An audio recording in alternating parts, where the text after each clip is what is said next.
I think sometimes we are too dogmatic, and we shouldn't be, because we don't know enough yet.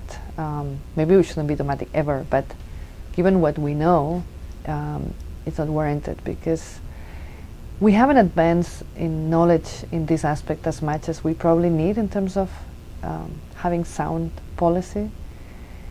And so I always thought, and I always thought that other disciplines seem to be better at this than us. And I'm thinking, for example, in doctors. When doctors don't know something, they are very experimental about it. They are very careful. They try on a few people first. They do trials on on some volunteers. It's all very regulated and controlled. And if they're giving a medicine that's still on trials, they really are very careful about examining, following, looking at the effects, being very mindful of possible side effects, thinking carefully that different people may have different side effects, and that's going to be a lot of, depending on the person, and so that's why we always need to track.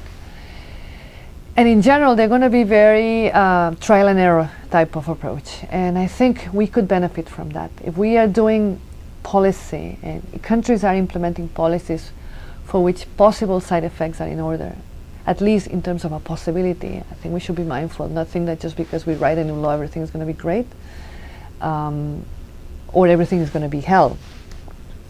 Probably someone will lose, someone will gain, and this is something that needs to be explored carefully. And as we do this, the stock of knowledge is going to increase a lot, and it's going to be a public good for everyone that will want to do reforms and will want to implement different policies.